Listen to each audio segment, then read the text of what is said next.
Hey guys, it's Brian again.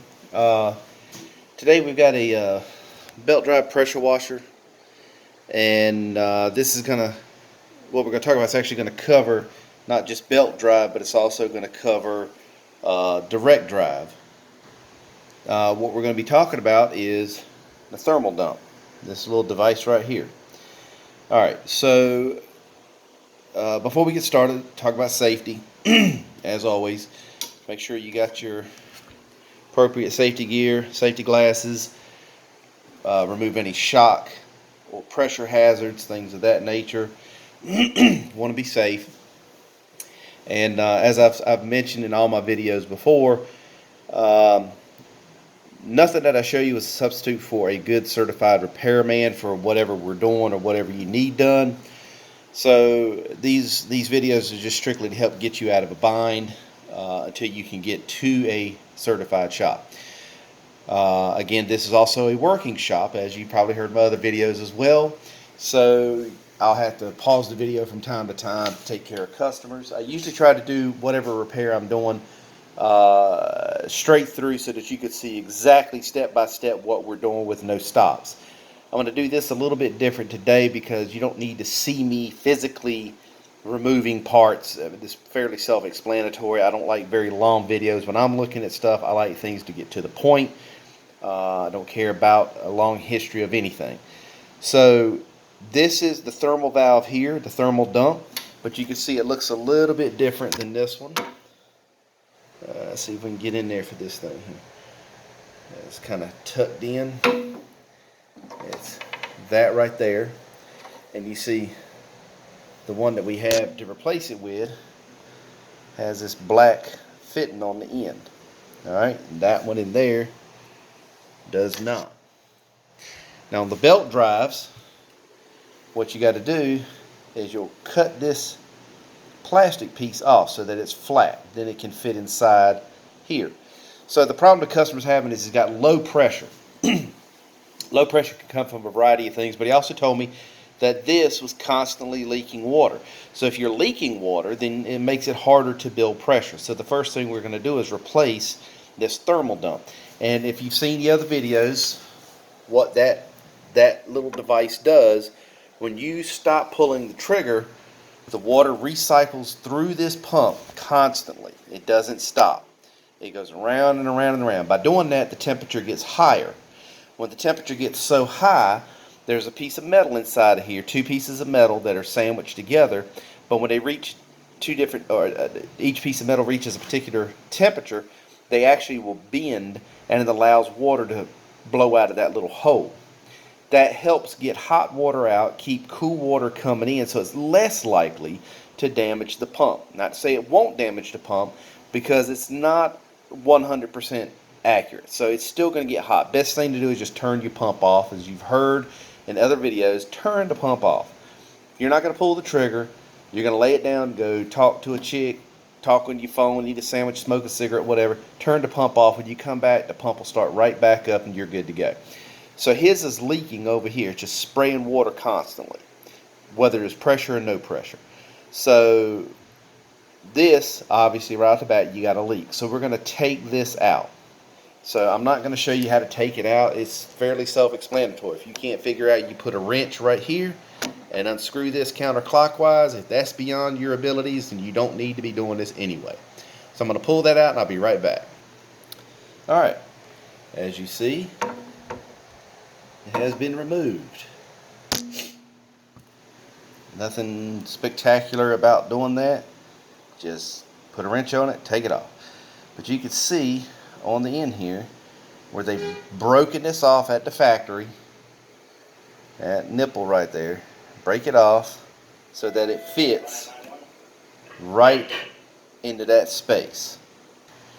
So they cut that off, again, to fit inside of that spot. So what I'm going to do is I'm going to take this one and I'm going to cut this off and show you what it looks like after the fact. Alright, there it is. It's gone. So it's plastic, so you can grind it off, you can cut it off. You're not going to cut it off with a knife, it's too hard for that. So what we're going to do now is we're going to put some Teflon tape on the threads here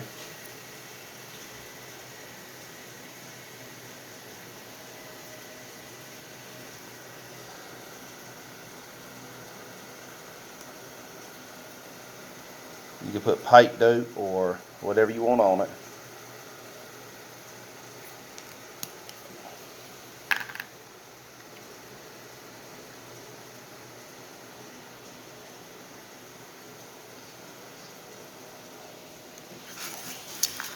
And yeah, the handlebar is kind of in the way here. Let's see if we can get it in here where you can see what we got. So all we got to do is thread this back in that hole.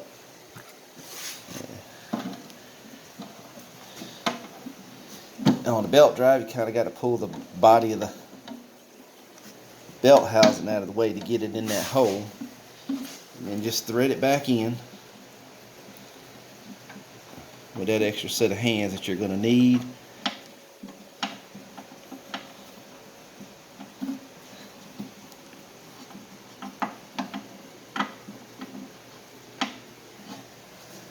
And for the other side.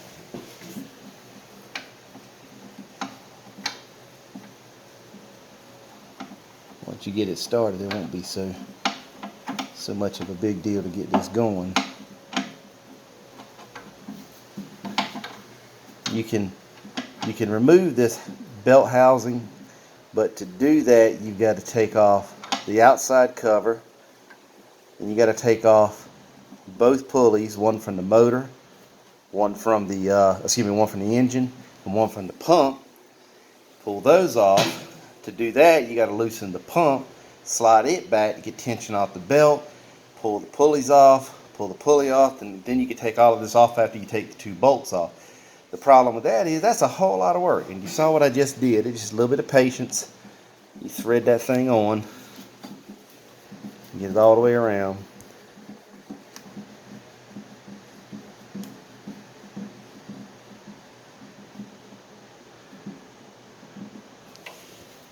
Once you get it as tight as you can with your fingers, throw a wrench on it.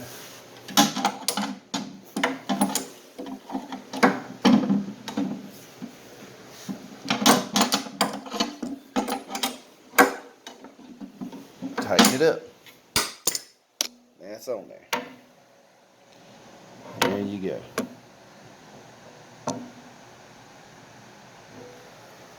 So again, that's it's called a heat dump. And what that does is it helps recirculate the water, or the water recirculates, reaches a certain temperature, the valve opens up, water will come out of here. Now normally when you pull the trigger, the water stops, and it won't start leaking again until you let go of the trigger and the water gets to a certain temperature. Then it'll open. So it'll open and close. When it gets to the point that it just continually runs like this one was doing, that means your thermal dump is bad. The thermal dump will operate when the water gets hot. Now the water will get hot for two reasons. One, you're not pulling the trigger. Circulation causes the water to get hot and it'll start coming out. The second thing is, if your unloader starts going bad, the water will automatically seep out and back through regardless while you're using it, not using it, and that will cause the circulation to the water to get hot during the circulation, and this will open up. So if this is opening and closing, one of the reasons would be you need to pull the trigger more frequently, or your unloader is bad. That's going to tell you one of two things. If it's just continually leaking, that means this is bad. In this case, that's what this situation was, so we replaced it. Very simple. The part's not very expensive. Some pumps don't even come with this. It's just a plug like you see here and here. You can pull that plug out and buy one of these and put it in. I recommend them because it does help prevent, not guarantee, but it will help prevent overheating of your pump. If you got any questions, comments, or anything, drop them below. I usually answer all my comments that come in, questions that come in, and I will actually take recommendations on certain repairs on pressure washers, paint sprayers, generators, whatever I come across. Try to help you guys out. Thanks for joining me. We'll talk with you later.